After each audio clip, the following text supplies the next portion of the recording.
Hey guys, hi everyone. Good evening everyone. I hope I am audible as well as visible. Am I? Hello Govind, hi Adil, Shubham, Nagendra, Sumit Arka, Basu. Good evening everyone. Good evening. So I can see people are joining, so we will wait 1 or 2 minutes for rest of the people to join. And then accordingly we are going to start our class. As of now, I can see only 19 people here, which is not that much enough, but I'm pretty much positive that people are going to join very soon. So let's wait few minutes only, 1 or 2 minutes, not more than that, and then we can start our class properly. Walaikum salam, Sadi. Good evening, Akash, Shubham, Ankit. So in the meantime, people join. Let's do one thing. Let's try to set up our environment and then start our class accordingly. Yesterday, we have already taken a small introduction of our React, and we have tried to understand what React is, right? And we have tried to understand few of the properties of React, and that's what we are going to continue in our today's class. Govind, please remind me and put your query as well in the chat, because I don't remember what your query was, but in the end of the session, in our last 10 minutes only, please do that, okay? So we are currently start discussing React, and yesterday was our first class related to React, and we have discussed few of the very important, theoretical properties of it. Not only that, we have seen some practical properties of it as well, right? And that's what we are going to continue in our today's class.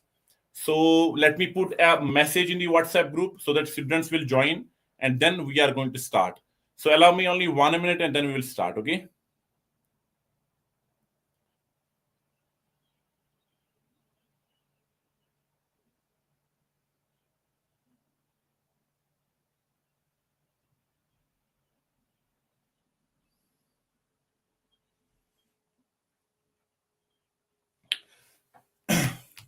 Good evening, Pramod. Good evening, Amit, Sabeha.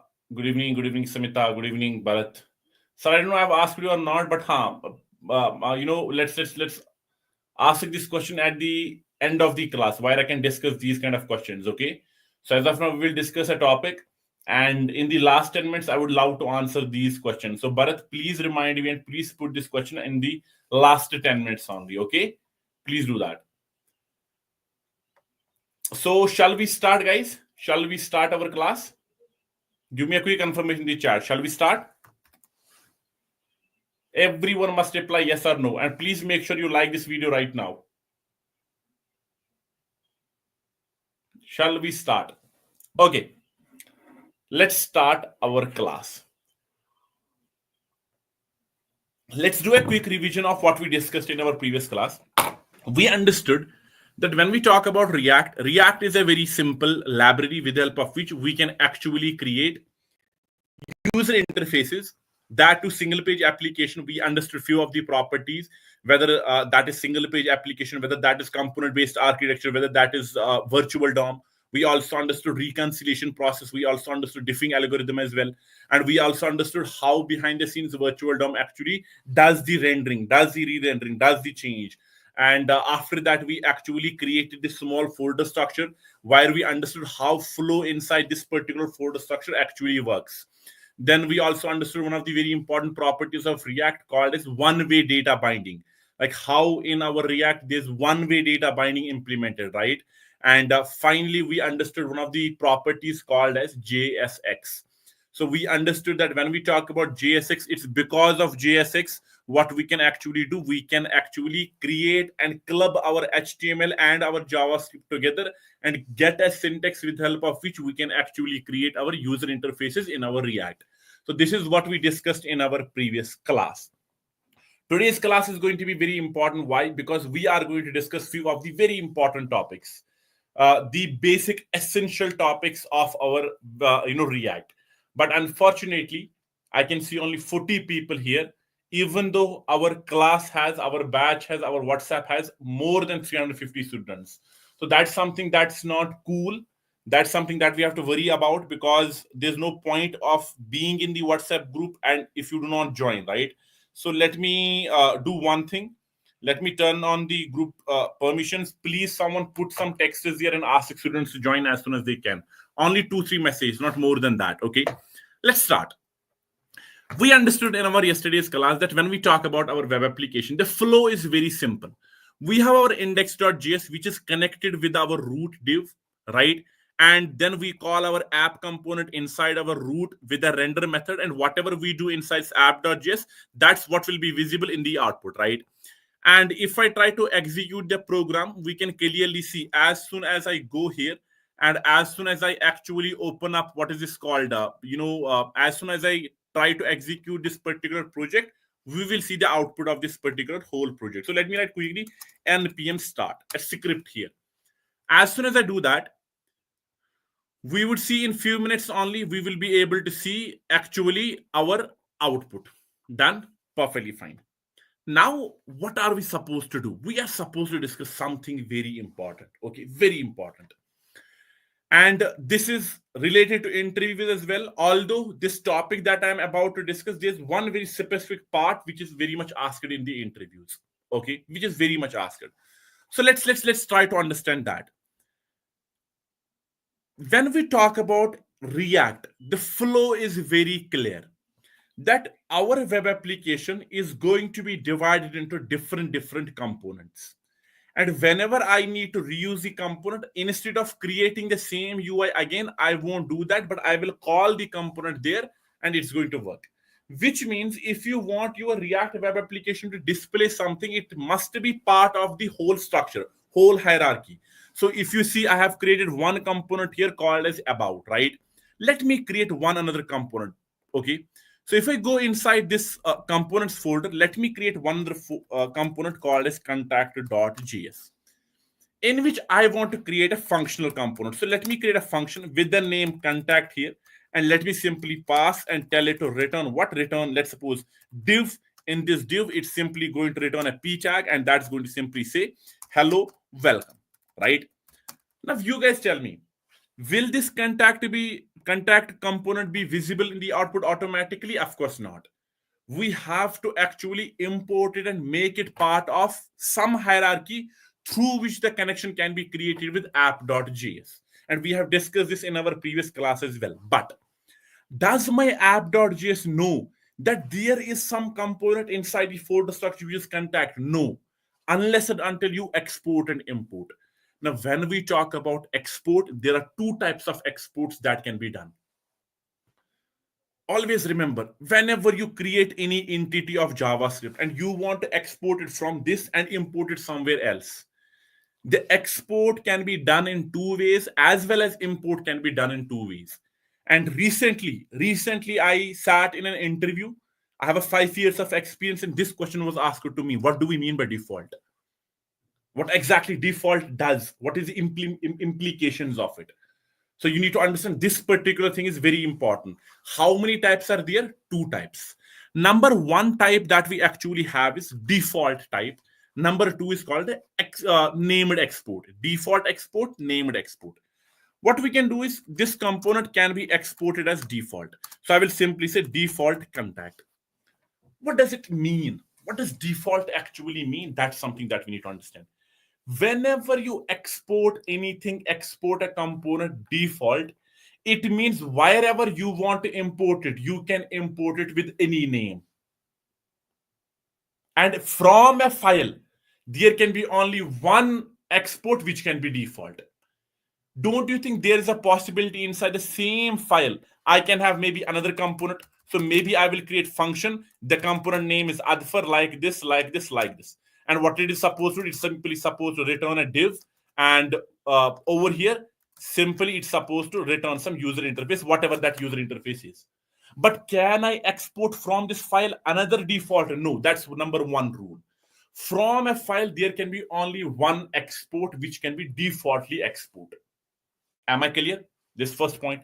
Second thing is, when we say that there is going to be only one component which can be exported defaultly, it also means that it can be imported with any name. So I exported contact. I can simply go and write import. The first and the basic thing is I will say import contact from where dot slash component slash my contact.js. And if I go here, call my contact component, you can clearly see as soon as I start calling this contact component, it's properly going to work. There won't be any issues in the output. We got our contact, right? But can we import with another name? Of course, I can import it with any other name, whatever the name is. Why? Because it is very much important for us to understand from a file, there can be only one that can be exported defaultly. So when you import anything directly from that particular path, it automatically treats this thing as the default export. So even in this case as well, if I go in the output, you can still see hello, welcome there. Do we understand what default export means? Give me a quick confirmation in the chat. Do we understand what default export means? Right? Everyone must apply. That from a file, there can be only one default export. On the same time, this default export can be imported in any file with any name. So you can give random, you can give adfer, you can give contact, because from this location, it knows only one thing can be exported defaultly. So you can give it any name. Done. On the other hand, Nasir is saying, can you explain again? Let me repeat it again, but in a different way. There's one another type of export. It's called a named export, Nasir. The same component, let me remove this adfer, I don't need it. Let me simply try to export it without default keyword. But you cannot export without default and then keep your contact like this. It must be wrapped in curly brace. When you export a component like this, it means I am exporting it as a named export. This is called a named export. What is it called? Named export. Okay. What does it mean? It means how I have exported it, it must be imported in a similar fashion wherever you want to import it. So in this case, you cannot import it like this. No, you must wrap it inside curly brace. So if it is a named export, it must be named import as well. That too with the same name. If I go right now to my output, you can see hello, welcome here. Can I give it some other name? Let's suppose I will give it, let's suppose random over here. So I will simply say random. Can I write over a random and it will work? No, that's not how it works. Because it's a named export, and at this point of time, there's nothing from this particular location that is named random. So you cannot do that. It's not allowed. So named export, however you export it, it must be imported in the same fashion. Am I clear? Am I clear? Do we understand what the difference is? Now default means that whenever I will try to export a component, I can simply put default in front of it like this. And in this case, this type of export is called a default export. Curly braces are very much compulsory. Exactly. Curly braces only. Named export will always have syntax curly braces in order to export it. Now, over here, neither I have put curly braces and I have mentioned a keyword called as default. This is called a default export. In this case, wherever you want to import this, it must be imported without curly brace. Okay? You don't have to import in curly brace. And another very important point, you can import it with any name. You can still see hello, welcome. But this time, I can also name the same component, same location adfer as well. I can simply go here and make this adfer as well. And now if I try to see output, you can still see the output. Am I clear? Do we understand the difference between named export and default export? And named import and default import? Everyone must apply yes or no. Everyone, guys. Done? Perfectly fine. We will take, if, see, the first and the most important thing, Ankit, right now, if you look at this particular file, this is contact.js. So don't you think this is your main component out of it? So at this point of time, whoever uses your main component, please export that defaultly. But there is possibility I will create other components inside this. So they are not main components from this file. In that case, you can export them namedly. Okay? It depends on you. If it's a main, export it defaultly. If it's not a main component, it's something else related to it, like it's a variable that you want to export it namedly. Okay? Now over here, I can see that there are 46 students in the class right now. I will share the attendance form right now.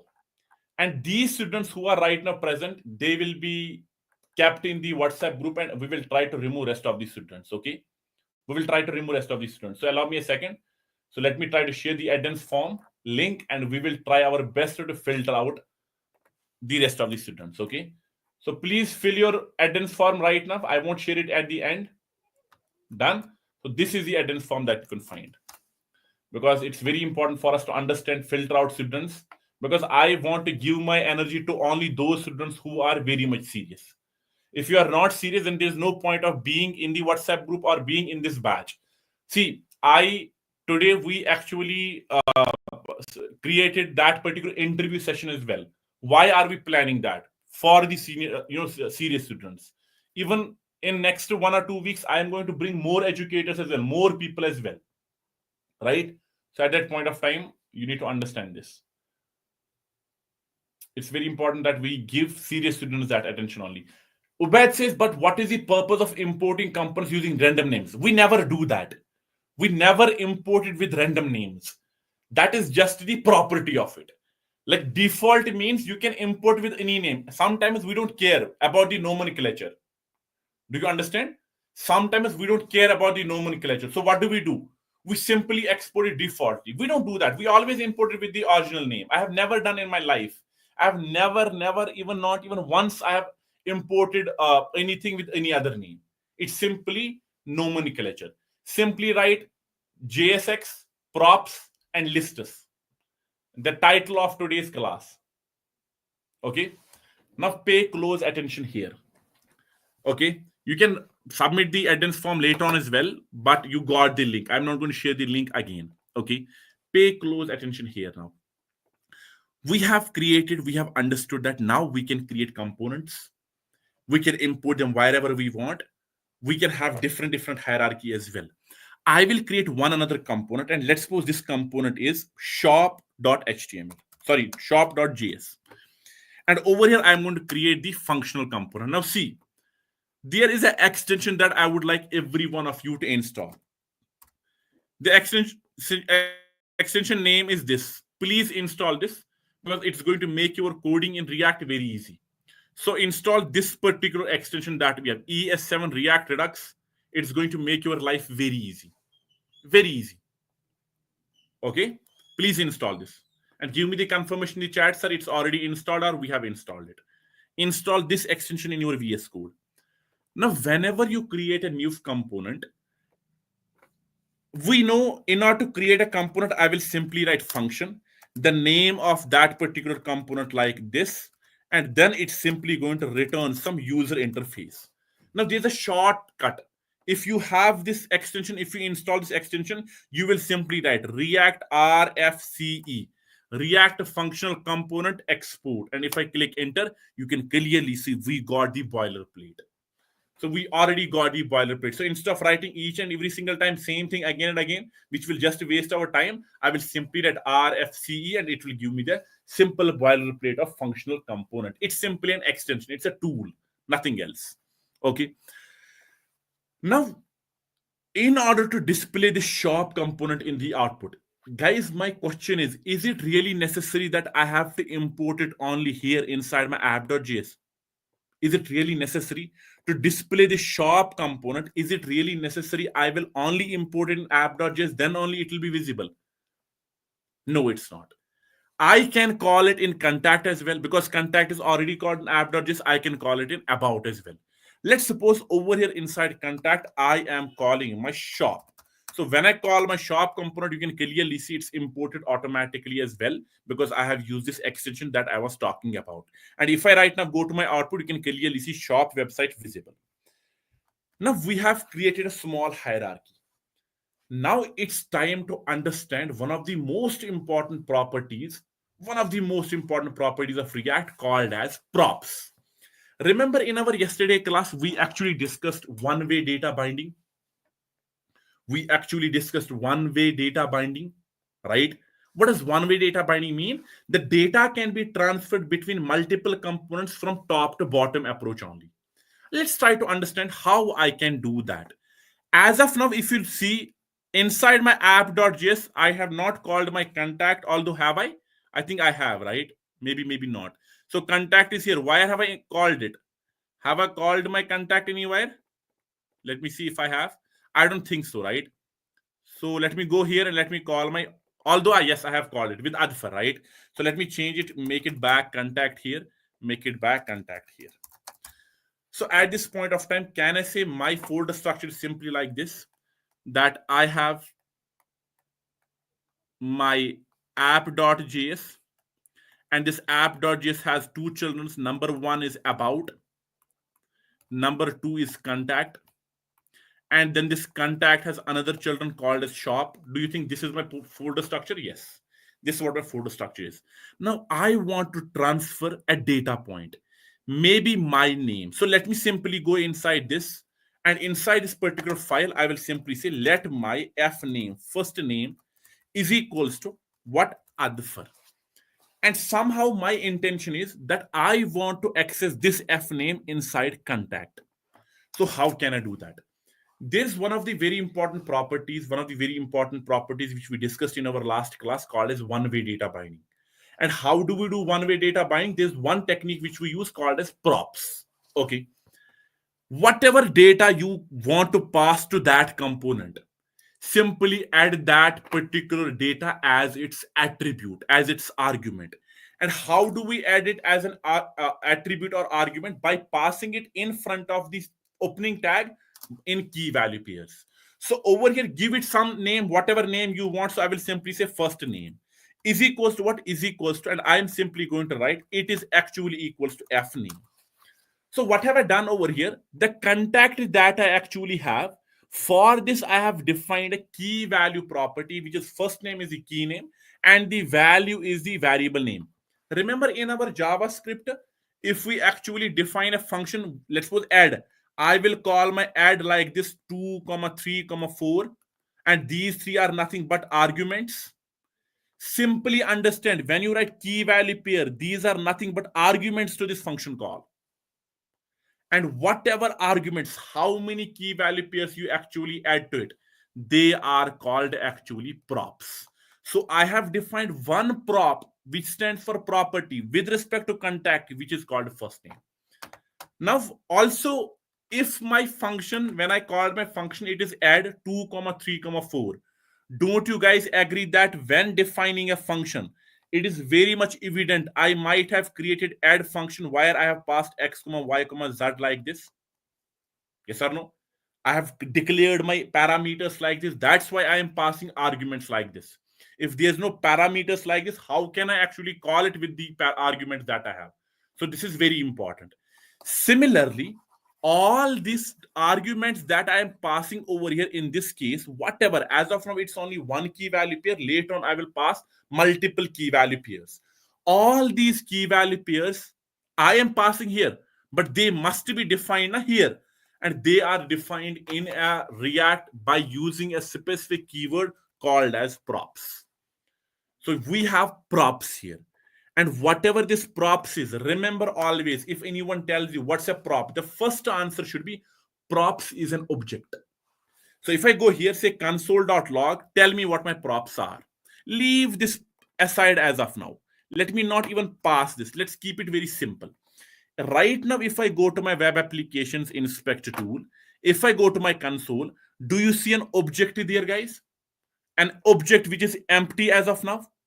Although there was first name adfar which I removed, let me refresh the entire page, but as of now we can clearly see an empty object because I consoled props here. So you need to understand, whenever you define a component, to every component you can actually pass an argument, define a parameter called as props, which is object. Its nature is object. By default it will be empty, and it's associated with every single component that we create. Every single component. Please make sure you like this video right now. Over here, now whatever key value pairs you are going to add here, for example, first name is f name.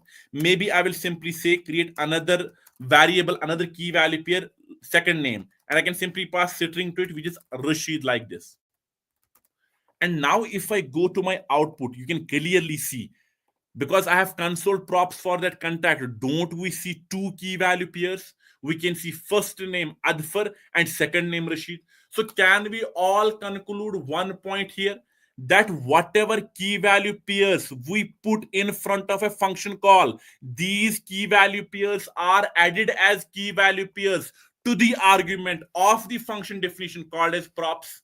Please give me a quick confirmation in the chat. Please give me a quick confirmation. Object as key value pairs. Yes or no? Done? Right? Perfect. Very good.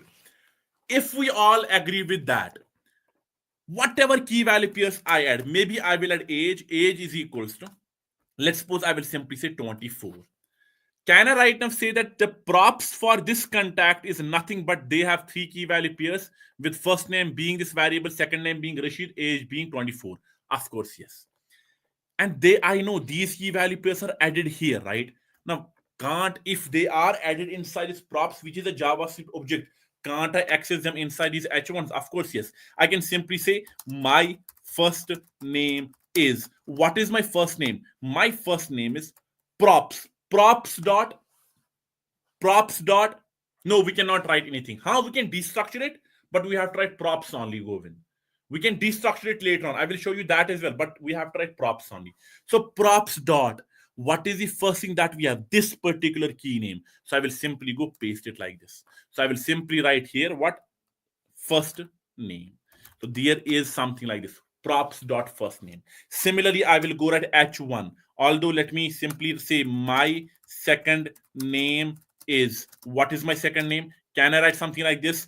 Props dot second name.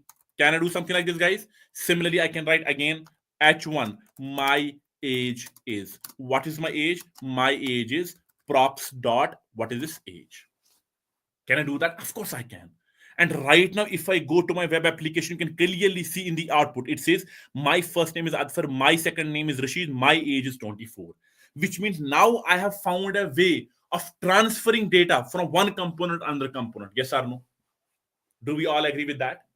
Simple thing, right? Perfectly fine. But there's one small thing that we need to keep in our mind. We know this particular contact that we have, it can be recalled.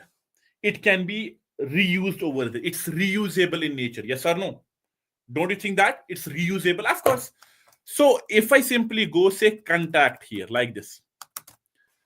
Now, when I call my contact, this time without these props, of course, if I call contact here, it's going to execute this code and display the user interface for this. And if I right now go to my web application at this point of time, don't you see there's a little bit mess here? Right? My first name is empty. My second name is empty. My age is empty. Of course, yes. And that's how it's going to behave. Because we know that for this particular contact, I have designed props.first name, props.second name, props.age. I have done that. Properly, I have done that. Right? That's why we need to make sure always that whatever props we define, they must be uniform throughout. Even if they are not uniform, then in that case, we have to implement conditional rendering, which we will come to later on. But as of now, it must be very much, proper in my mind. It must be very clear in my mind that whenever I define props, they must be uniform in 90% cases. And in other cases, I will definitely use a technique called as conditional rendering, where I will tell it, if this prop is received, then only display that h1. If that prop is received, then only display that h1. Right? We can do that later on. There is, of course, React depends too much on conditional rendering. Too much. As I said, no, Govind, we cannot. We have to write props only here. Props only here. We can destructure it. But it is props only. Okay? Always remember this. Let's go here. Now, I won't call this contact only. It was just to make one point. Now, my intention is that from my app, I transfer data into contact. Now, from contact, I want to transfer it to my shop, which means my intention was not to use it here. No, that's not what my intention was.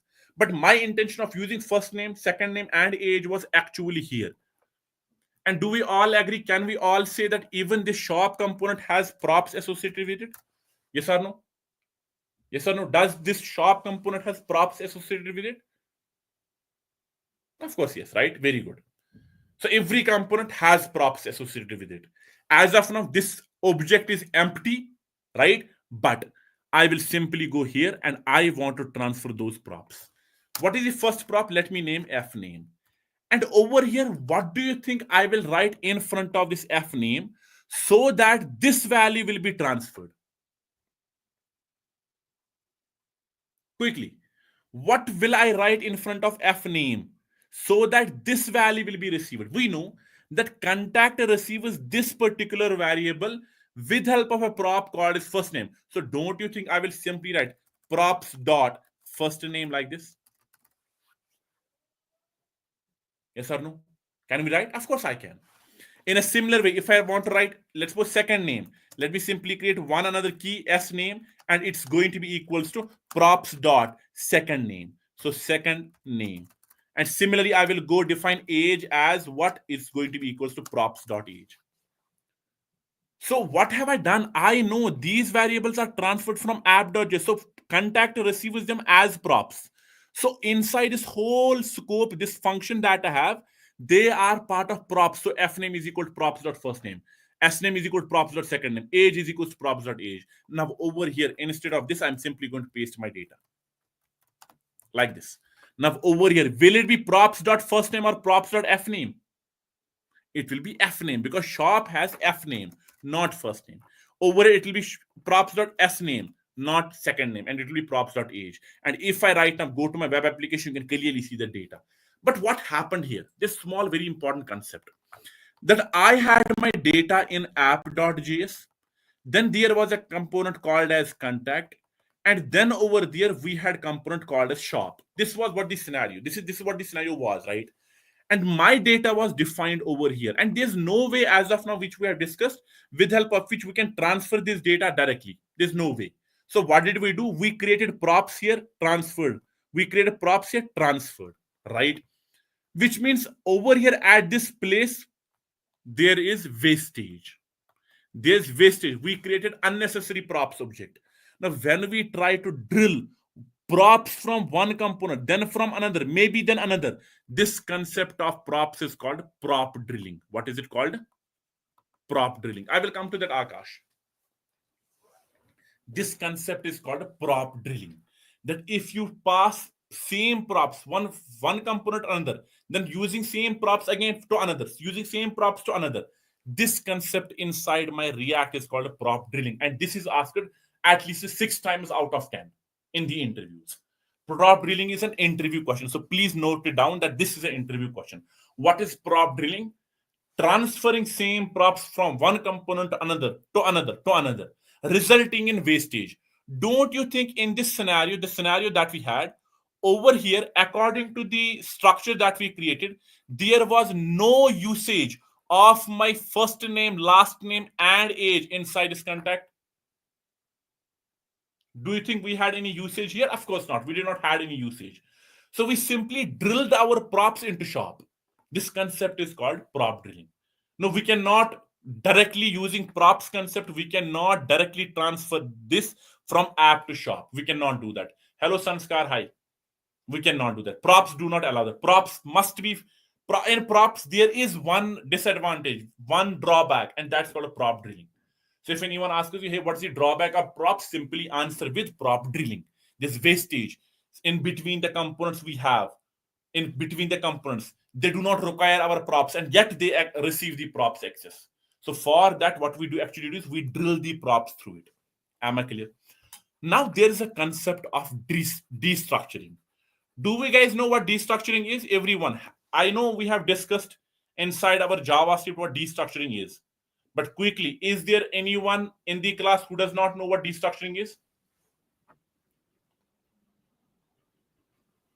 Simply put me in the chat. I will tell you what destructuring is. Although I have discussed it. Very good, Govind. Although that is the wrong syntax. You have to write square brackets on your left side as well. Right? Perfect. Do we have anyone जिसको destructuring नहीं आती है?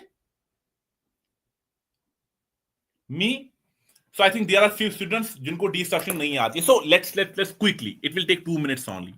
I will go here and I will create a file. I will simply say a.js. Okay. We know what arrays are. So let me simply go and create array. So let my ARR is equals to, I will simply say 1, 2, 3. Although we have to discuss it with objects, so let's discuss it with objects only. So let's suppose I have my obj is equals to, and it simply contains few of the key value pairs. Let's suppose name is equals to Adfar, comma, I will simply say age is equals to 24.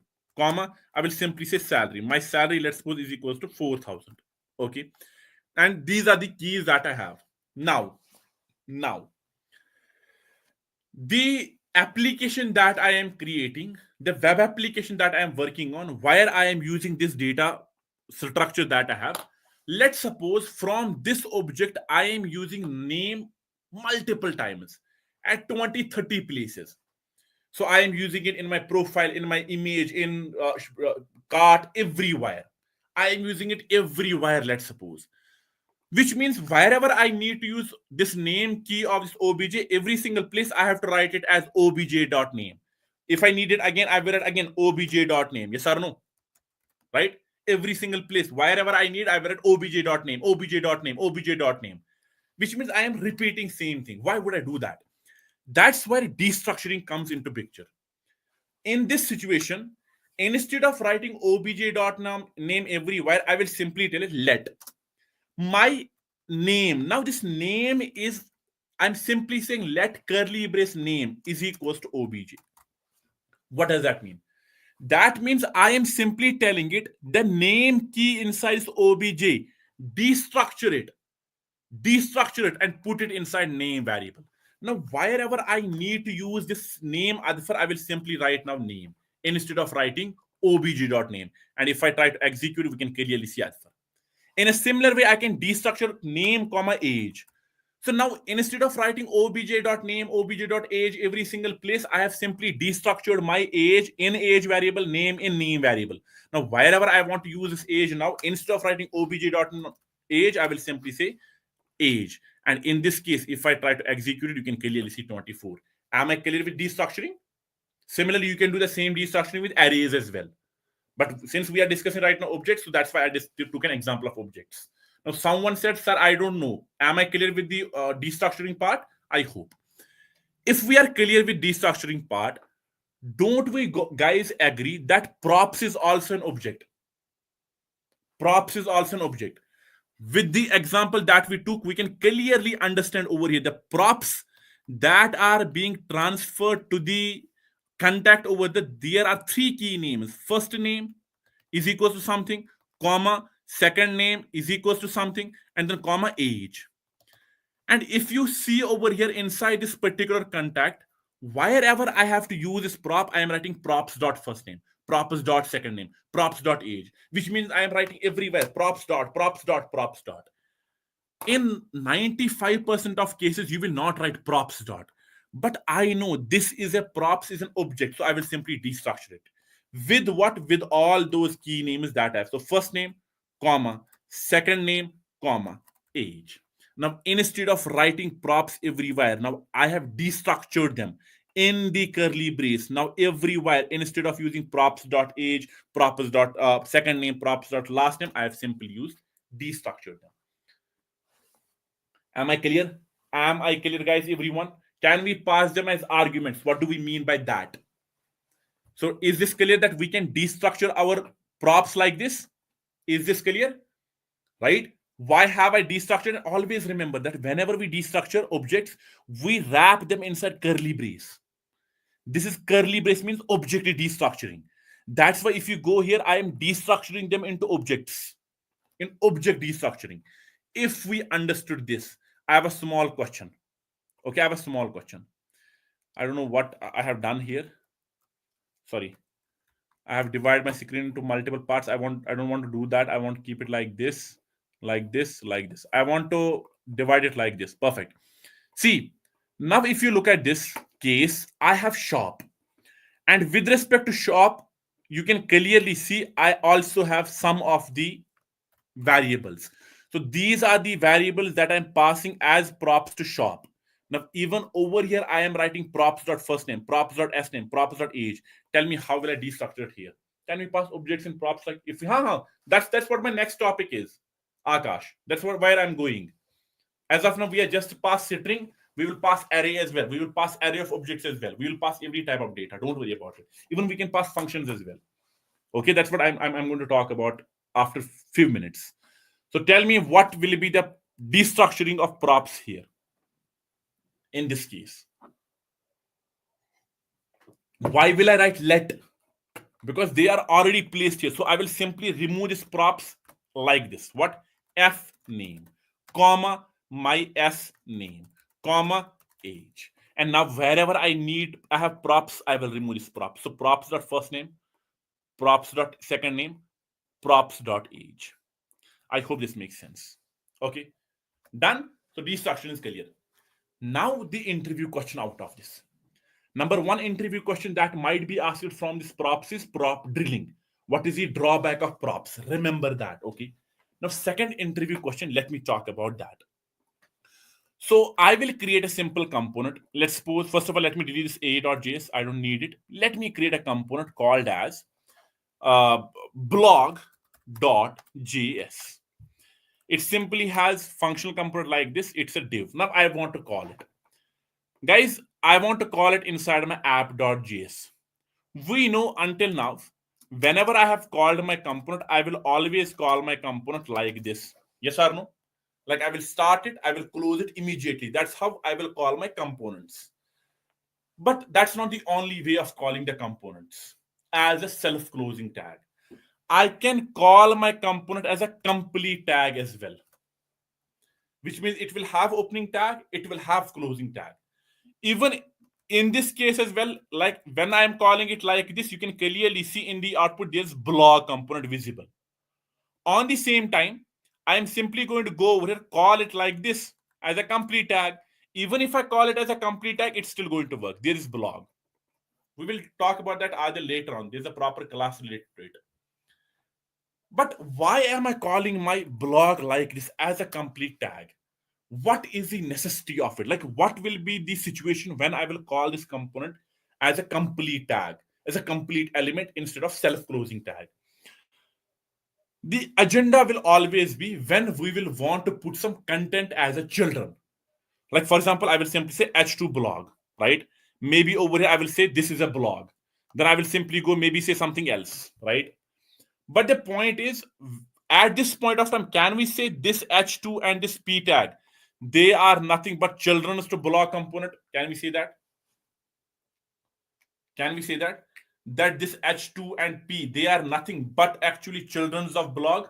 Of course, yes, they are children's. Even though when I have mentioned these two tags as children's of a function component call like this, you can clearly see they are not visible. I'm not able to see my web application there. Like those h2 and p component, they are not visible there. Why? Because whenever you call a component like this, whenever you call a component like this, and you put some content in between, this is called children prop. What is it called? It has a very specific name attached to it. It is called children prop. Remember that. Which means if I want to access it inside blocks, it's already transferred in blocks. It is transferred. You cannot display this here. You must access it over here. So can we simply say props? Now, if we want to display that, I will simply go say props dot children. You cannot give it any other name. So it's props dot children. So this content that I actually have here, this content will be transferred to the function definition blog as a children prop. And if you want to access it here, you have to write props dot children like this. And if I execute it, you can clearly see now it says blog, and this is the blog. So it displays that component. This is what we mean by children prop. So whenever you call a component, please note this down. Whenever you call a component as a complete tag, in between whatever you put, that will be treated as children prop. And this is the interview question. Hey, explain children prop. Tell me an example of children prop. And how do we call children prop? That's a very important interview question. Also, if this is props.children, can we destructure it, guys? When I access props.children, can I destructure it? Can I destructure it? Of course I can. I can simply go, instead of this, I can simply say children. And I can simply go here and I can write children like this because it is part of props. So we can simply destructure and it is still seen. This is what we mean by props. Every single student must reply yes in the chat to actually tell me whether we understood what props are not. Understood? Done? Perfectly fine. Now there's next topic related to. I'm going to teach you the same topic, compare it with props, and teach you via props only. One of the most important topics, and there is also one of the very famous interview question from this topic, which is React lists. But before I talk about React lists, always remember that in this entire stack, tech field, according to me, I am an expert in Merl. I know data structures little bit, not entirely. I know Python very well. But from all of those things that I have learned or I have seen resources on the internet, I think React has the best documentation. Best documentation. Not on React dev, I mean React organization, but actually React dev. This React dev is one of the best documentations that you can explore. And trust me, I have myself, when I saw this update in React documentation, I was very happy. And even if you don't watch lectures, if you are good with your communication, go through this documentation, you will automatically understand what React is. And inside this, if you go and say learn React, you can clearly see in describing the UI, there's one of the very important topic called as rendering lists. One of the very important topic. And we will come to this rendering lists in a second. But first of all, tell me what lists mean. What lists mean? Lists means array of items. That's what lists mean. It can be array of data. It can be array of names, array of numbers, array of objects, array of strings. It can be anything, but array. List is an array, right? So let's go here in my app.json. Let me do one thing here first of all. I will create a file with the name of app.txt. We all agree, since we have already created our folder structure, instead of every single time when we learn a new topic, instead of creating the same folder structure again, we will always use the same project. But that means we will always make change in app.js. Now, whatever app.js versions we will get, I will paste them in app.txt. Do we understand why we have app.txt? It's simply all the versions of app.js that we have actually implemented. Okay, please understand that. So let me remove this. Now I don't have app.js. I simply have simple pure code. So let me remove this and let me remove this. Over here, I will define an array. Okay, any array that I have. Let's define a simple array. So I will simply say let my data is equals to 1, 2, 3, 4, 5. Okay. Now the question is, I want to display this data. So can I display this data directly? For example, in unordered list, I will simply say list, and this in list, I will simply paste my data. Can I render my list directly? The answer is, of course, yes. If I go to my output, you can clearly see 1, 2, 3, 4. But if you look at this output, the items of an array are merged together. They're exactly touching each other, adjacent to each other. We don't want that. Right? What was our intention? That the first item should be at the first list item, then second, then third, then fourth, then fifth. So whenever we have data, even leave this 1, 2, 3, 4. Maybe you will not understand it like this. I will simply put some. Let's suppose I am trying to create skills. So the data that I have, it's HTML, comma CSS, comma JavaScript, comma React, because these are the things that we have learned. And if I directly put data like this as an array, if I try to render a list like this, you can clearly see my items are exactly touching each other. So this is not how we would want to render our data. Am I clear? Done? But what is the solution? Here comes one of the very important properties which we did not discuss in our yesterday's class. And if you check my post that I did today related to React properties, the first property was declarative. And I deliberately did not discuss declarative property at that point of time. Always remember that when we talk about React, React is a declarative library. We cannot render object, we can render object properties. Directly, we cannot render object. Remember that. What do we mean by declarative? Although I believe all those students who have taken my JavaScript classes, they already know what declarative means because I have given you an idea of declarative. There are two types of designs always when we try to implement a design or try to solve a problem. Number one type of approach is declarative approach. Another one is called imperative approach. So the first thing is we want to solve a problem. Now, when we talk about solving a problem, always remember there are two types of coding designs. There are two types of paradigms that we can implement. Number one is called declarative, another one is called imperative. And React is declarative. Now, what does React mean? Declarative means what to do, not how to do. What to do, not how to do. Imperative means what to do and how to do. Okay, these are design methods. These are design methods.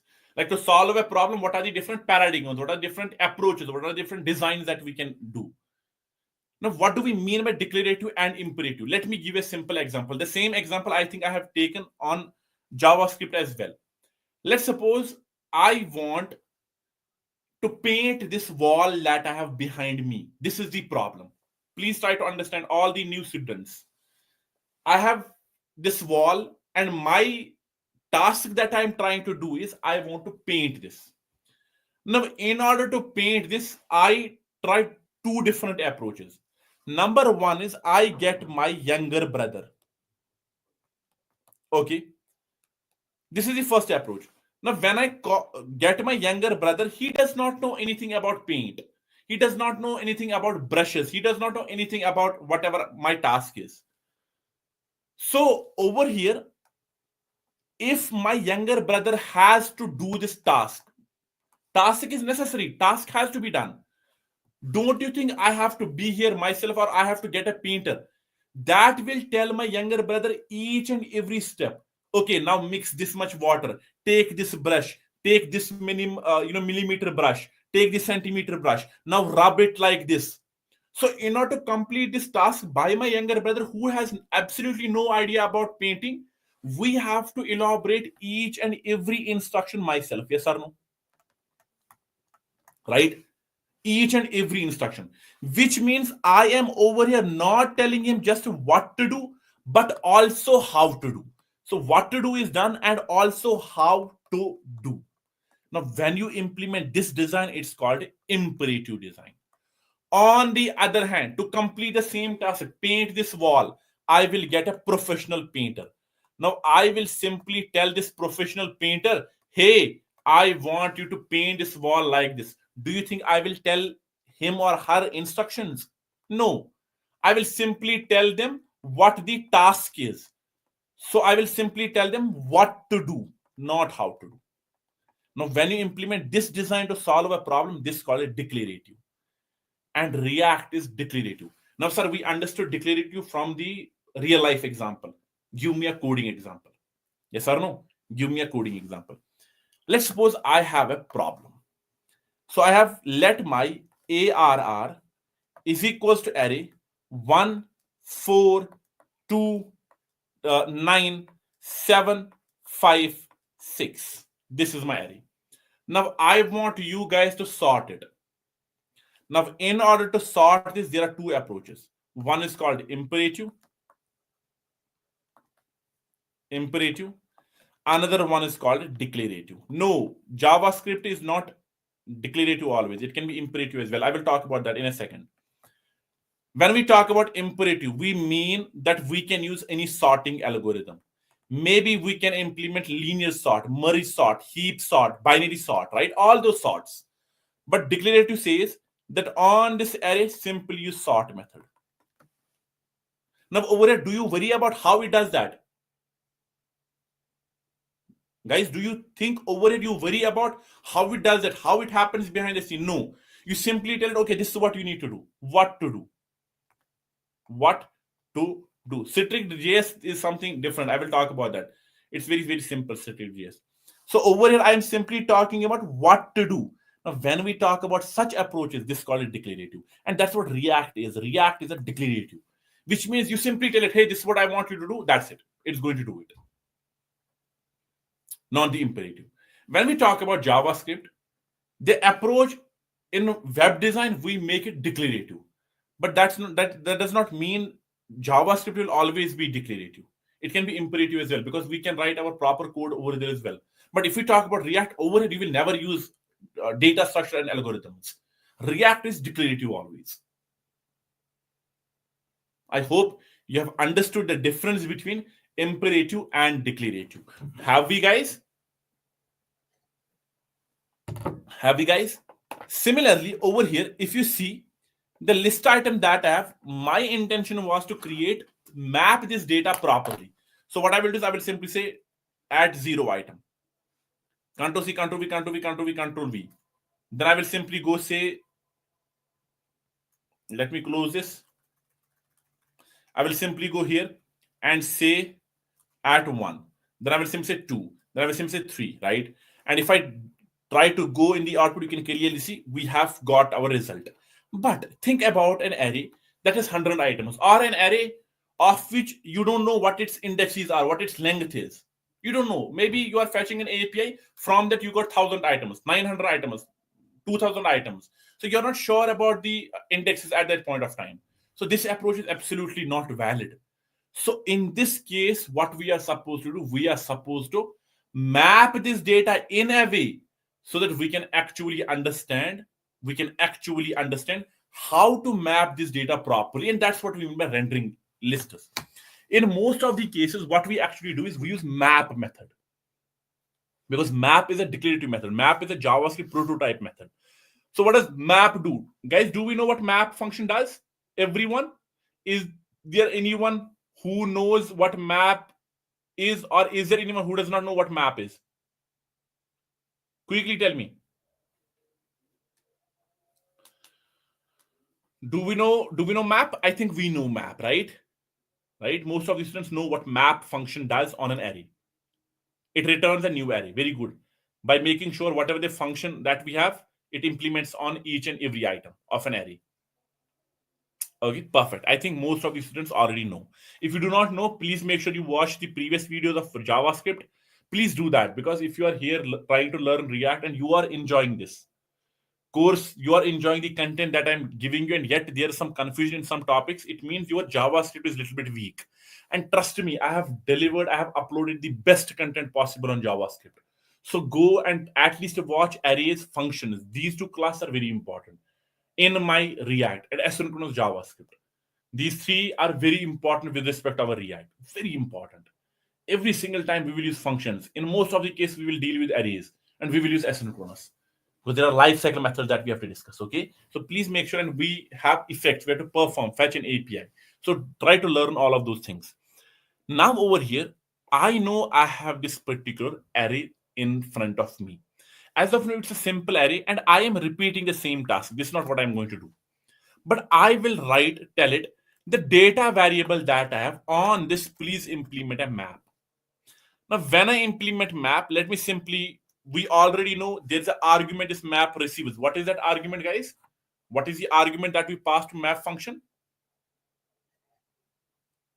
It is a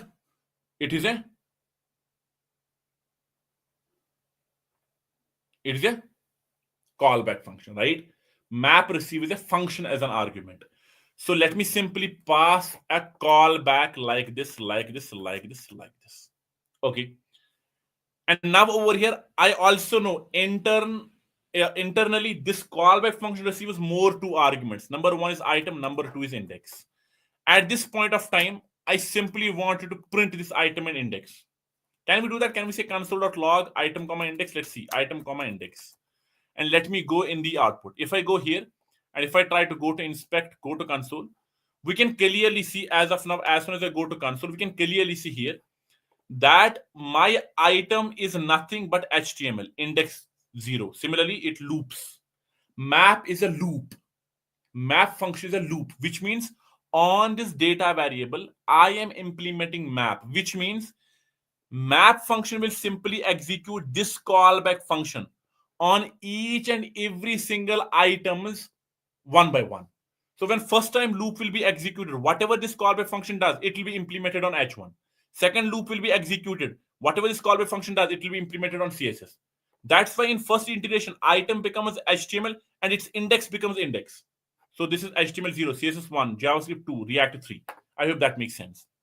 But instead of consoling, I will tell it to return. So return what? Return simply a list item in which you are simply going to print item there like this. Now, when I do that, do you guys think we have actually properly rendered our list? The task that we had, we have properly rendered it? Give me a quick confirmation. So this is how we will render our list. We will use dot map and then implement proper callback function to it, and then we will tell it to return our things whatever we have. So this is simple mapping, right? But if I go inside the inspect, there is one of the errors that we can see. It says each child in a list should have a unique key prop. And trust me, to freshers, whenever you sit in an interview, 9 out of 10 times this question will be asked: what is a key prop? What is a key prop? So please note this down. Although I'm not going to discuss it now because we are going to take a break of 10 minutes. And after that, we are going to discuss, first of all, few scenarios of map, few scenarios of lists. Then we will actually go and talk about our, what is called, key prop. So he says, why are we using return two times? I'm not using return two times. This return is of this app. This return is of this particular function. Don't you think every function has a return statement? So this return is of the component. This return is of the map. So we are not writing two returns because we are using two functions. So of course it makes sense, right? So we are going to take 10 minutes break, and after that we are going to actually understand map in a far better way and far easier way. And there are few things that we need to take from the interview perspective as well. So do not leave the class. All the students stay here. Stay here. Do not leave the class. Okay. So let's start the 10-minute timer. And after that, we are going to start our class again. So see you guys after 10 minutes. Bye, guys. Bye, everyone.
Hey guys, hi everyone, welcome back. I hope I'm audible as well as visible. Am I? I think I should be right. So, shall we start, guys? Please tell me who is active in the chat. I want everyone to put yes or something in the chat. Hello, Ankit. Hi, everyone. Audible. Perfect. Great. I can see few of the students are typing in the chat, not everyone. Perfect. Okay, let's start. So we have seen a small, piece of code here that how we can render our list of items, right? How we can render lists. But let me give a small task. And these questions were asked me when I was fresher. That I have an array and you have rendered it, and I used to implement map and it works properly fine. Leave key question aside for some time. But what if there you have a multi-dimensional array? By that I mean maybe I have an array where I simply have HTML, right, and then comma CSS, or leave this as well. Let's do one thing here. Let's try to create a table out of the data that I have. So what I would do is I would simply have array of multi-dimensional array in which I simply have name, age, and salary, and I want to create table out of it. So let's suppose I simply have name here, and then I simply have, let's suppose, age, and then I simply have salary. So this is my first array. Then comma, I will simply go paste the same array here and let me simply create adfar. Then comma, I will simply go say 24, although I'm 26. Then comma, my salary is 4,000, let's suppose. Then comma, I'm going to write one another and let me use Amit as the entry here. Then comma, let's suppose Amit's age is 22, and let's suppose salary for Amit is $1 million. So 10,000, right?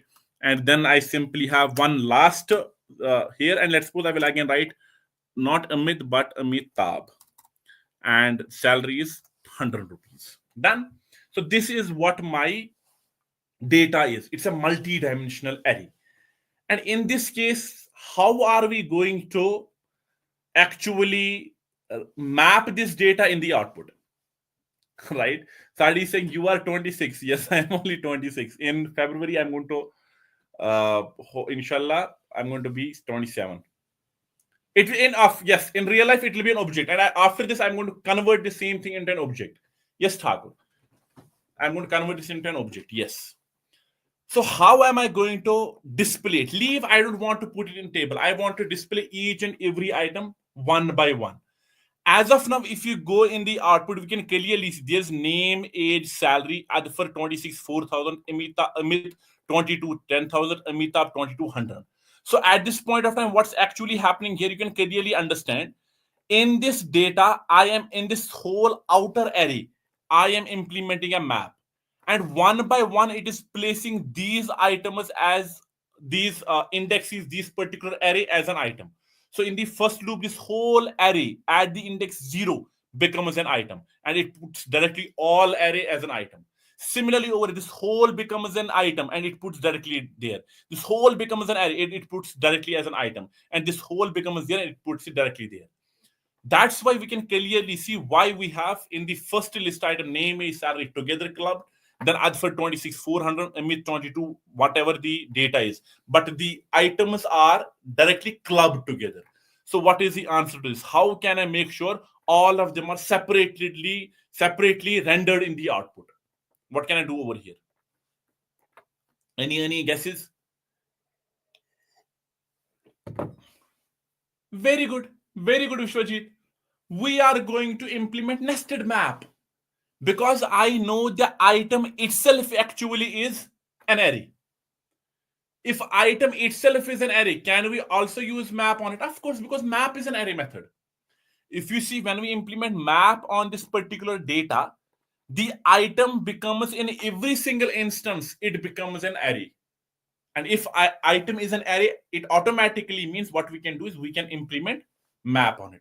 So instead of returning my list item like this, I will simply tell it, please return what my item dot. And on this, I will implement map. I know the syntax. It's also going to receive maybe over here x as an argument, comma y as an argument. Then I will have a callback function. inside which I will simply tell it to return something like this. Now I am going to actually remove this key. There's a small syntax mistake that I'm doing, which is this item. I don't need to put this curly brace here. Why? Because it's already inside JSX. So let me remove this. Why am I going to here? Perfect. So on the item, implement a map, and then you are going to get name in X, then age in X, then salary in X, and so on and so forth. Then it will map go outside, put item this one. Then internally X becomes for X becomes 26,400. And now if I go, you can clearly see all those items one by one. Am I clear? Done. So this is how we can actually render multi-dimensional array as well, right? I hope this makes sense.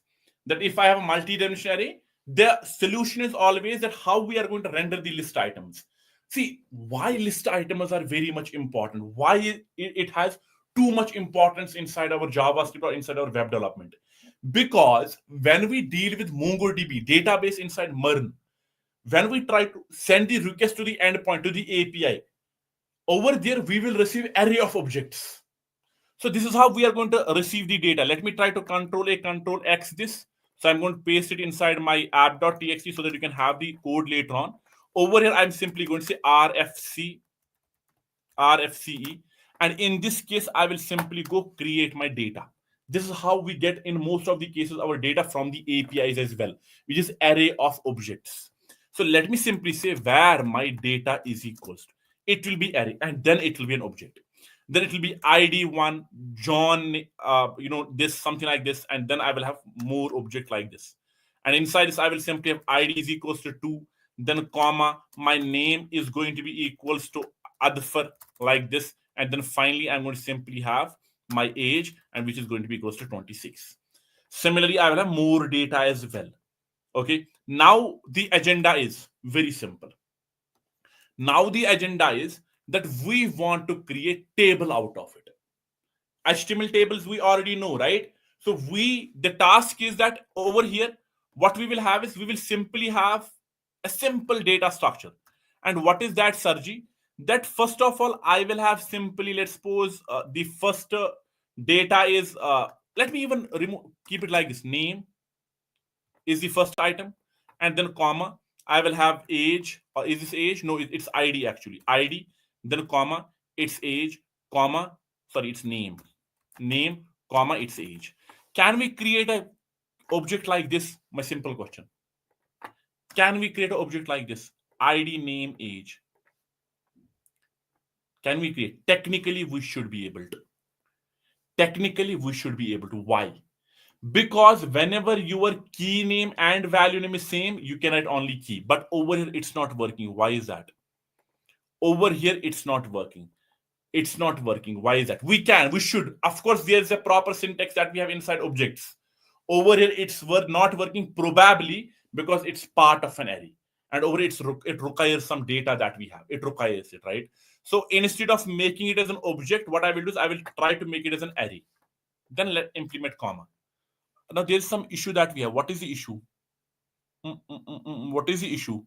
I should be able to put the data like this. There's some issue that we have. Do we have any specific issues here? Am I missing anything syntactically? If your key name and your value name is same, then you can only put one single entity. It will be treated as key value pair obey. Last comma. This one. No, comma has to be there. Now it will separate it with this object.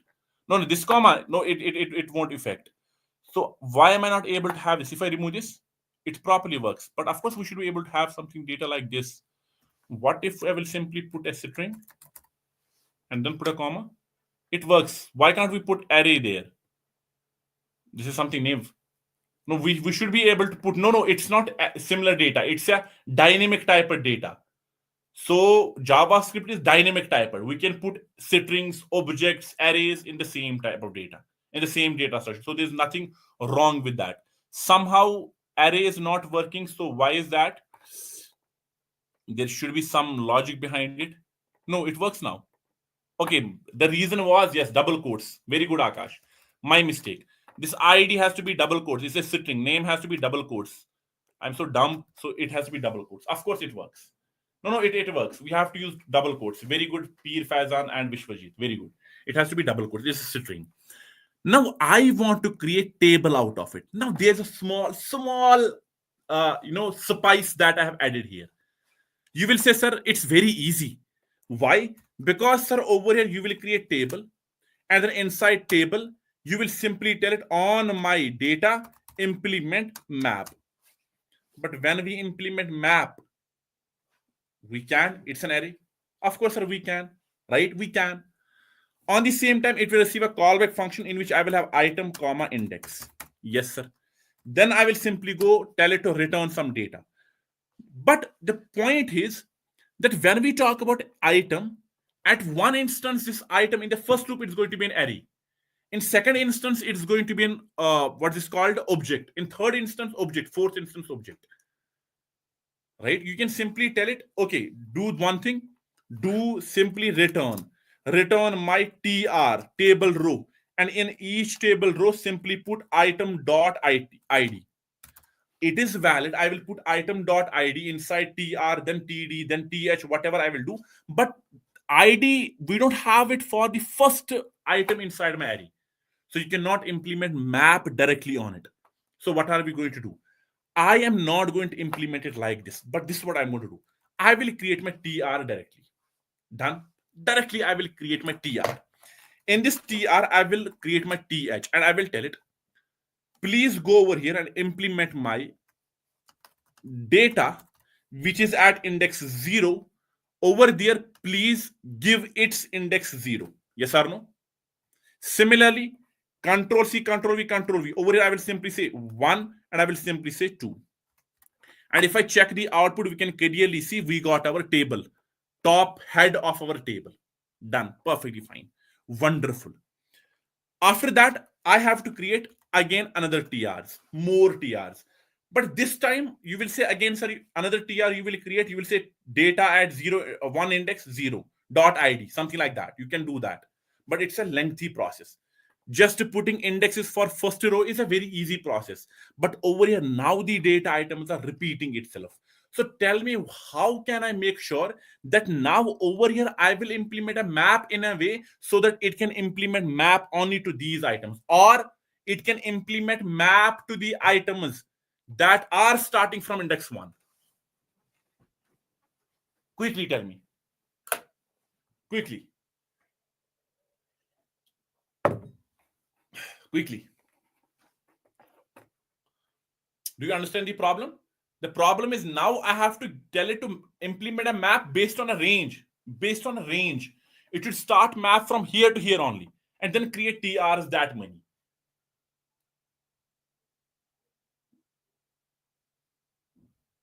Why we use React instead of JavaScript? Because React is very easy. It is very fast. Have we not discussed that yesterday, Adil? Why React? That's the first question that we answered in this entire course.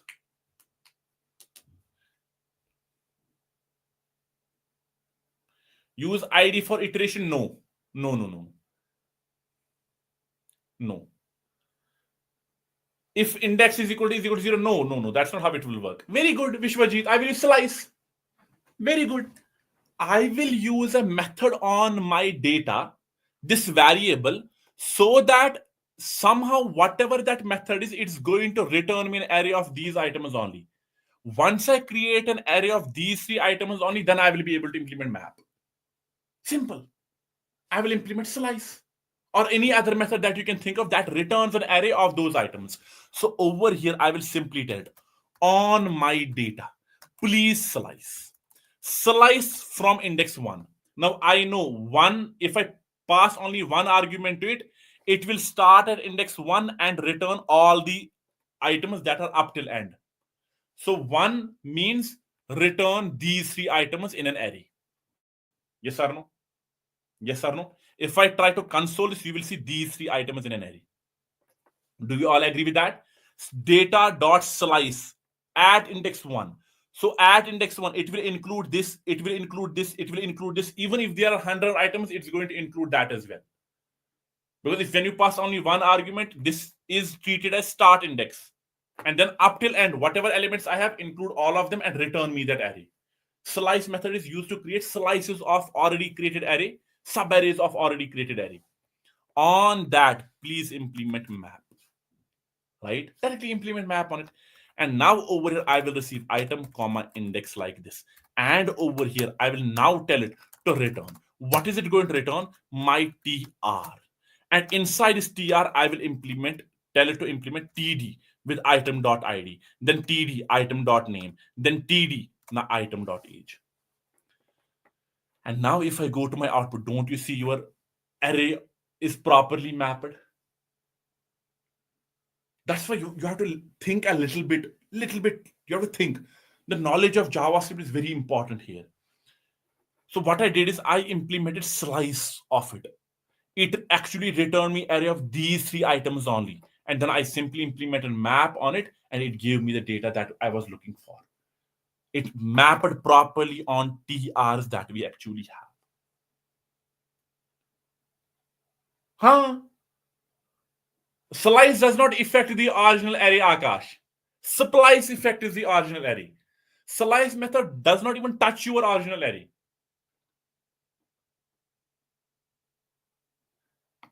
It is splice method on array which actually updates the original array, removes. But if we talk about slice, it has no effect on the original array. Slice creates subarray of the original array. It creates a new array out of it, but it does not affect the original array. Okay? Please remember that. I hope this makes sense. Done? Perfectly. Moving forward. So let me now take this entire code and place the entire code inside my app.txt. So I think we have discussed all the possible ways of rendering lists, but there's a small issue that we have. Let me even get it back, this whole code. If we go to the output, if we go to inspect, you can clearly see there is an array. It says each child in a list should have a unique key prop. Now, this is, as I said, one of the most important questions in React. Out of 10, 9 times at least this question will be asked in interviews, to freshers especially. What is this key prop and what is this error that each child in a list should have a unique key prop? Even if I use my previous example as well, let me remove all of this code. I will get back to my previous array that I had. So this is my previous map, multiple map that I have. Even in this case as well, if I refresh my page, you can see it gives me the same error. Each child in a list should have a unique key prop. Even if I use a single simple array that I actually had, simple array like this, and in this case as well, if you go, you can clearly see it gives me the same error, which is each child in a list should have a unique key prop. So remember one thing, that whenever 100% time, whenever we are going to render our list, whenever we will do such things, we will render our list in this way. This error should always be there. It will always be there, no matter what. And we can resolve it. But what does this key prop mean? Remember over here, I actually opened already a tab, and you can clearly go here at the bottom and you can see this key prop properly explained somewhere. So let me try to find out. Yes. Rules of keys. Why do we need keys in the first place inside React? React deals with keys very seriously over here.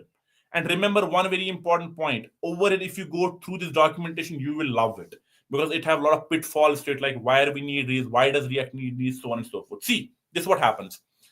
One of the best examples that you can, have on keys. Imagine that files on your desktop did not have names. So the files that I have on my desktop here, imagine they do not have any names on them. All these files that I have, these files, let's suppose they do not have any names. Instead, you would refer to them by their order. The first file, the second file, the third file. So I'm referring to these files as first file, second file, third file, fourth file, fifth file, sixth file, so on and so forth.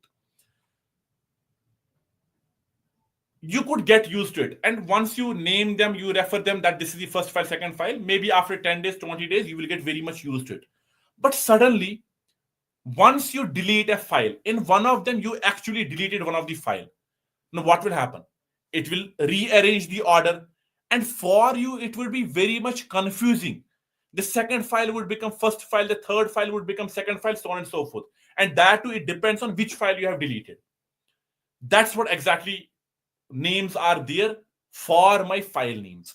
File names in a folder and JSX keys are in an array serve the similar purpose.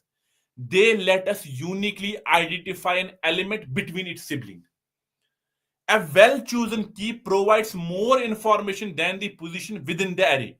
Even if the position changes due to reordering, the key lets React identify the item throughout its lifetime. Now, this is a little bit of from React perspective what key is. Let me tell you myself what actually key is. Let's suppose I have an array, okay, array which is HTML, which is CSS, the same array which I actually rendered in the output, JavaScript and React. This is the array that I have. Okay. Now over here, I will try to render these items.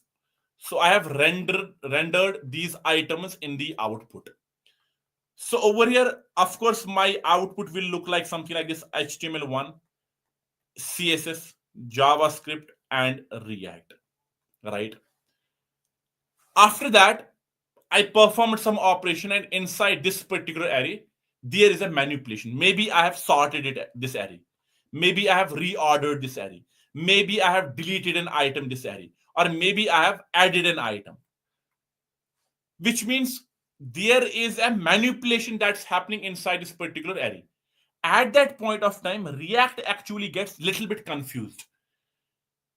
It's not able to identify wire change happened properly, and it's not able to identify to which element and what's happening over here inside this particular list. Now think in this scenario. At this point of time, I will simply tell it that add over here node, right? Now when I added node, don't you think the reordering entire thing changed? Of course, yes. And now React gets confused.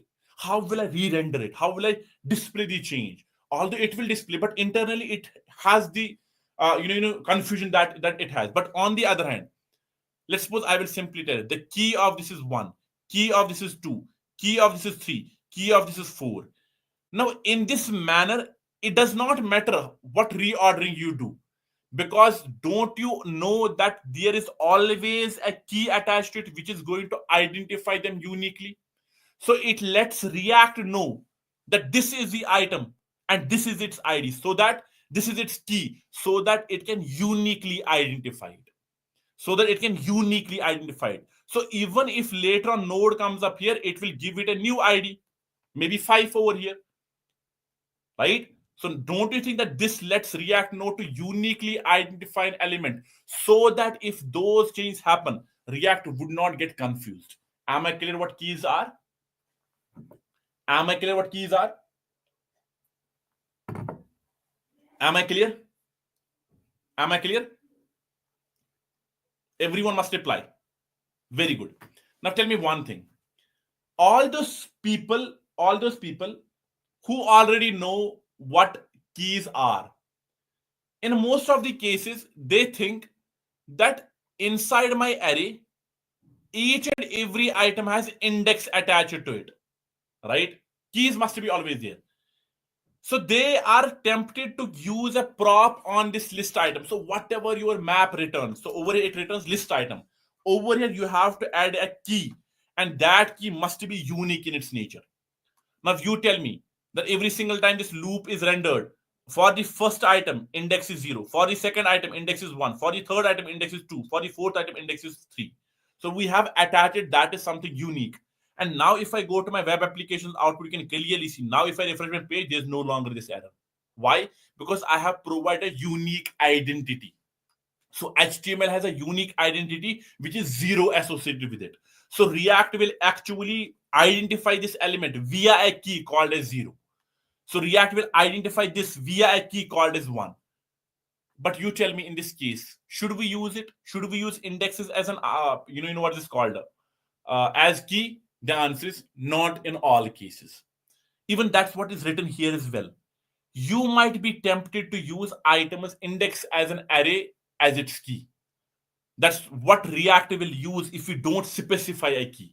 Which means whenever you don't specify a key, React automatically assigns the index of that particular array as a key. You can read that statement from the React documentation itself, that in fact that's what React will use if you don't specify a key, but the order in which you render items will change over time. See, this is why we cannot implement index. This is not why it's not suggested to use index. What is the index of this particular item? 0. This is 1. This is 2. This is 3. So what am I going to do over here? Now, if you see that HTML has the key 0, CSS has the key 1, my JavaScript has the key 2, and React has the key 3. But let's suppose over here I did a manipulation in between of this array. I added an item, let's suppose X. Don't you think now these keys are actually disturbed again? So now X has the index 2. This will become 3. This will become 4. That's why React says don't use indexes. Don't use indexes as the what is this called? You know what is called? Key prop for a rendered list that I'm rendering. So that's what we have. You can you can simply say that please generate a random number over here. So it says you can generate, although it says do not generate keys on the fly like this. So that's why in most of the cases actually what we do is we implement IDs like this. So we make ID as a key, ID as a key, ID as a key, and every item has unique IDs. We define our IDs like this. This is where we actually make this is what we make our keys as. So you should go to this documentation, read all of these pitfalls as well, right? But whatever you pass, it must be unique in its nature. Now see, I will simply go, instead of index, I will simply write item as a key. Will this work, guys? Can I pass item as a key here? Can I pass item? Quickly tell me. Can I pass item? That's why it says do not implement that, Govind. It says do not generate values at the fly. That's what the statement said. I will show you that. Can we use item? Of course we can use item. Why? Because items are unique in this case. So HTML, CSS, JavaScript, React, even in this case as well, we can see the issue is resolved. But what will happen if I later on someone comes and puts HTML again here? In that case, it becomes a problem. So now if I go to the output, you can clearly see it says encounter two children with the same key HTML. Keys should be unique so that the components maintain their identity across updates. So that when I bring changes inside this particular component, the items will be able to maintain their identity. So non-unique keys may cause children duplicate and slash or omitted. The behavior is unsupported and could change in future versions. So to make sure always and always, to make sure that our application runs smoothly, whenever you render list, provide a key that is unique in its nature. In this example, it's going to be index. In this example, always remember whatever your map returns. In this map, it returns tr. So for this tr, add a key. And in this key, whatever you want to add. If you see for this particular map, there are two maps. Whatever it returns over this list item. So add a key prop here. So add key prop, whatever you want to add. But key props are must and very important. Am I clear? Give me a quick confirmation in the chat. Everyone, do we understand how do we render our what is this called, lists? Yes or no? Everyone must reply yes or no. Perfectly fine. Now if I go back to my app.js, let me first of all remove this entire code, Control A, Control X, and let me place it here. Okay, and let me get back my app.js. Let me call my contact in it. Okay, or let me call my, let's suppose, blog. So over here, I am simply going to call my blog component. Now, someone asked me this question, Sarji, can we pass anything other than strings as and numbers as a prop? Yes. But before that, go with this thing. Why it happened when we use map or array? Why it not happening when we use without array or map? Because the concept is with respect to lists only. So when you try to render lists, at that point of time, key issue will be there. Because to that particular list, later on, once website is live, you might be making some manipulations and changes. That's why this error is only there when we try to render lists. Okay? I hope that makes sense. Now over here, I have implemented blog. I will pass an prop here. Until now, I have passed a prop which is first name, and I can simply pass a string. Now over here it is Rashid like this. Let's suppose. And if I go to my blog.js, there's a children prop. So let me remove this children prop like this, and let me simply put props. But on the other hand, can I pass sickles as a prop? Can I pass sickles? Sickles is equals to an array. Okay. And in such array, I will simply define what? I will define my HTML, comma CSS, comma JavaScript, comma React. Now, if you pay close attention over here, there it displays red color. It displays an error. It's because this is a JavaScript entity and you must wrap it inside curly braces. Always remember this. It's a JavaScript entity. You must wrap it inside curly braces. Whether you write a number, whether you write an object, whether you write an array, and if you transfer it as a prop, you must wrap it inside curly braces. And we know that is the syntax of our JSX as well, right? So that's what we have. If I go to my blog now, I want to access this particular prop, which is sickles, because I want to display that. So how am I going to access it? I am going to access it props.sickles. And in this case, if I go and check my output, let's refresh our page. If I check the output, you can clearly see HTML, CSS, JavaScript, React clubbed together. Even in this case as well, since my props.sickles is a list, I am bound to render it properly. That's why I will implement map on this. And over here, I am simply going to tell it to receive item as an argument, comma, receive index as an argument, and then simply tell it to return. Return what? Return a list item, where it is simply supposed to display my item that I have, and with a key prop. And that key prop can be anything. As of now, I will write index. But you are not wrapping f name into f name. I'm not wrapping f name. Why would I wrap? It's a key name, right? It's already argument to this. It's a HTML syntax, right? Why would I write it like this? Okay, allow me a second only.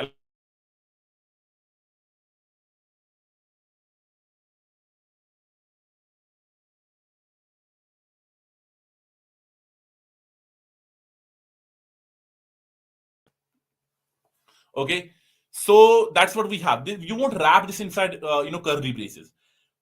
And if I talk about the sickles, it is an array, so it must be rendered properly. That's why we have to implement it like this. And if we check the output, you can clearly see we have HTML, CSS, JavaScript, React implemented like this. I hope this makes sense. I have wrapped array because it's a value. And when we treat a value, it must be wrapped inside the curly brace because it's a JavaScript entity, Govind. Right? This is simply a string, even though it's a JavaScript, but it's a string. So directly double quotes. When you write it as a value, value is actually JavaScript entity in this case, and it must be wrapped inside curly braces because it's an array. Even if I go here, write age. Now, when I write age is equals to 26, it makes sense. I can access it. But if I write this age as 26 as a number, it won't be properly working. Why? Because it's a JavaScript entity. In this case, we must wrap it inside curly braces. That's the syntax of JSX. Have we not discussed it yesterday when we talked about JSX syntax? Right, so we must wrap it inside curly braces. It's mandatory for us. Okay. I hope this makes sense. With this, we have completed our JavaScript, React props here. Not only that, we have also completed our React lists as well. Do we have? We can pass objects as well. So I will simply go here. Let me simply pass another as maybe obj is equals to. Now I have to pass object, Akash, right? You will say, sir, curly brace is for object. Done. So I will simply say maybe first is id, and id is going to be equals to 1, maybe. Then comma, I will simply say name is equals to Adfar. Now this curly brace that I have, it's of object, but it's a JavaScript entity, so we must pass another curly brace for JSX.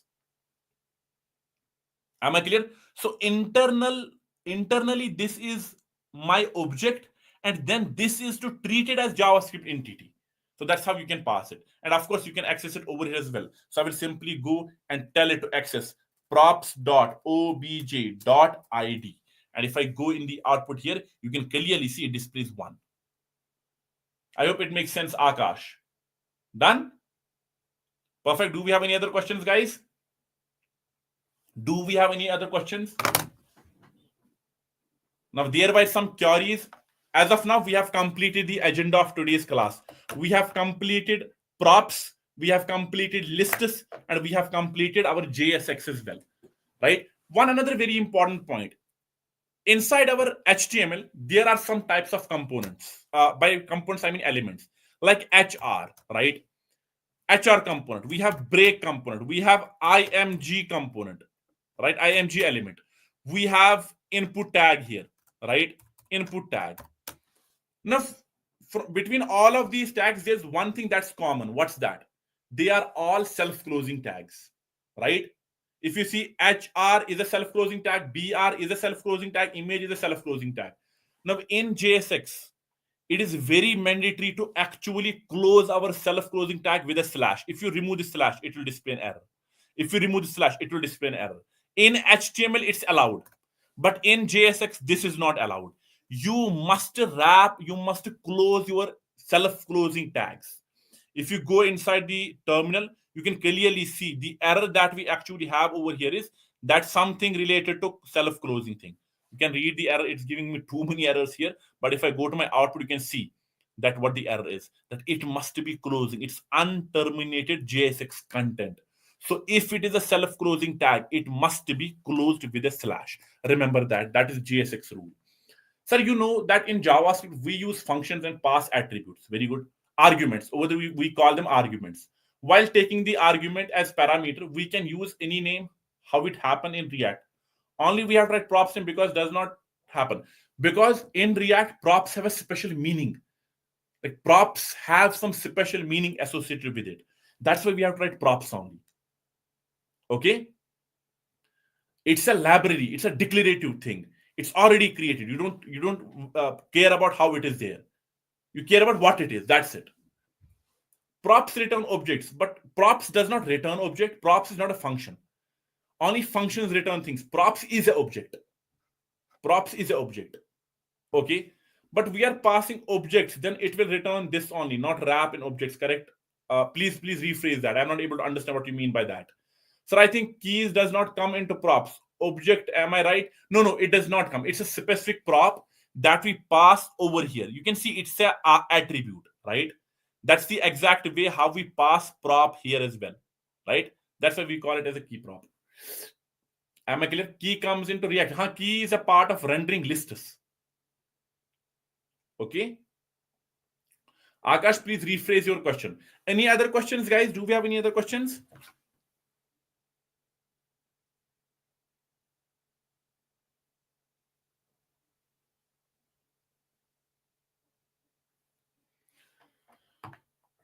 Prop validation. What do you mean by that? Do you mean by conditional rendering? We will talk about that. Prop validation, all those things will be discussed in next classes when we discuss those topics. I remind you that many people say that you are preparing for private sector. It fires you anytime. It can fire you anytime from company, but government job does not fire. Because of that, confidence gets low. I keep on saying, see, one thing is that, of course, private sector is volatile in nature, right? Of course, they can fire you anytime, and no one will ask them any questions. That's absolutely 100% truth. But on the same time, Govind, you have to understand, if you have the skill that company requires, and if you are performing how they want you to perform, or you have what it takes, trust me, private sector is in that manner best. But on the other hand, if you're talking about security, that I don't want to work, but still I want my job, in that case, government sector is good.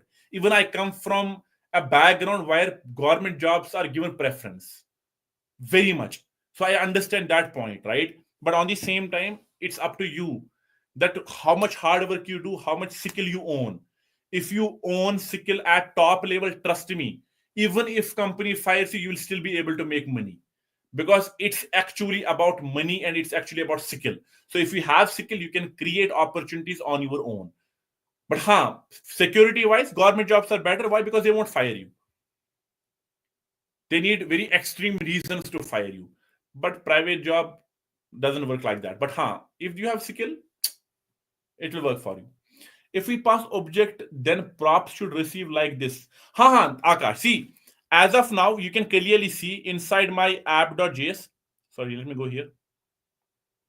See, if you go here, in my app.js to blob, I have passed obj as an argument, which is itself as a prop, as an object, right? If I go in this case and write console.log props, I know it will have a one property inside this which will have the key name as obj and the value will be object. Of course, in that way. So if I go to my inspect here and if I go to my console, you can clearly see the object that I have. It has another object in it. It has another array in it. So object key is there. That itself is an object. So of course. Sir, but sir, I don't know if I have asked you or not, but I am BCom graduate of 219 and gap of 4,000 for civil service exam. Okay. Now I have been studying front end for past 1 year plus. Uh, and I'm kind of stung. Okay. I'm getting opportunity, sir. In getting opportunity, sir, will I be able to get in software development? And if you refer me, will I face problem with my degree and gap? First of all, let me be very honest. Gap does affect. Okay. It will definitely affect. If anyone tells you the gap does not affect, they are lying to you. They are just trying to either sell their course or they are trying to simply tell you, hey, pay me this much money, I will give you the placement. So it's going to affect. But on the same time, I have seen people, I have taught people, I have been around people who have had much more gap, but when they worked on a specific stack or when they worked on a particular technology, they created wonderful projects on it and that made their profile stand alone. And they definitely got a job after it. So gap definitely is going to affect, but on the same time, if you work very much hard, and then create best projects and put them in resume, you'll somehow find a strategy that will actually let people know who you are. So in that particular case, you are going to get a job, but it will be a little bit difficult task for you. So in that case, it means you have to do a little bit extra hard work than other rest of the students we have here. Okay, Bharat? So nothing is impossible, right? Degree does not matter. As I said, it matters in some places, in some places it does not matter. I have been working 5 years in this corporate world right now, and never ever anyone has asked what my degree is. Not even a single time. Even never I have submitted my degree. Never ever. Okay. So with respect to project ideas, we are going to have a small discussion, small class, Ubed. Okay, with respect to project, and we will have 1 hour session maybe in that case, or 30 minute session very soon. I will see some of the ideas related to project and I will share all of them. Okay, even I have some ideas at this point of time as well which I want to share, but in our doubt session, not on YouTube. I don't want to do that here on this YouTube. Okay, so because people say AI MERN stuck, no, at this point of time, MERN is doing fine. Maybe in future AI might affect. AI is still affecting right now, but still, this MERN is too much involved in web development right now in this industry, so it's going to stay for some time. So again, if please share the GitHub, please remind me in tomorrow. Sunday, please remind me tomorrow. As of now, I have not posted the Git. I have not posted the code on Git. Okay, so please, Coding Geek, remind me on my WhatsApp tomorrow. Okay. Any questions, guys? Tomorrow, what class? Tomorrow, we will have a morning session. Tomorrow, we will have 10 a.m. to 12 p.m. In the morning, we will have tomorrow's session. And tomorrow, we are going to discuss the most important topic in React called as state management. And we all know that in React, everything is state. Everything is state, 95%. So do not even think of leaving or missing tomorrow's class. Make sure you stay here. And I have to do a little bit filter. Hooks, yes. Although we won't discuss state from the hooks perspective, we'll just understand as a method. Then later on, we'll talk about hooks. Okay. Anyone, guys? Anyone? Do we have any issues? Do we have any confusion? Do we have any questions?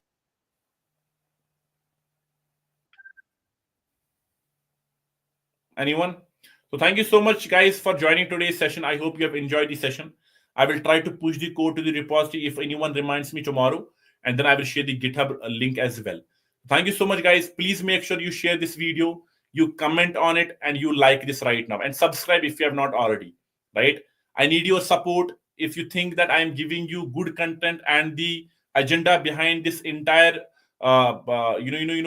channel or variable versus good, in that particular case, I please and please request to you to share and allow me to increase the reach of this channel, and that's what I want. Okay, sir, news API is not working. If you are using news API in live server, in that case it's not going to work. By live server I mean on Vercel or Netlify, it's not going to work.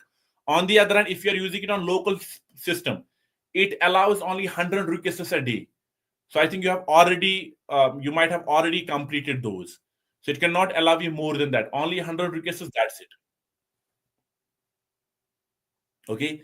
Thank you so much, guys. Bye, everyone. Sir, I'm working. We will build at least 3 projects. We will have at least 1 month of project sessions. Full stack, complete full stack, proper full stack. Even I am thinking of creating an application for myself. We will create that entire application in our YouTube channel, on our YouTube channel. Okay. How to focus on single technology and Excel there. I have changing mind. First of all, I'm so sorry, everyone. I have another class that I have to take from 8.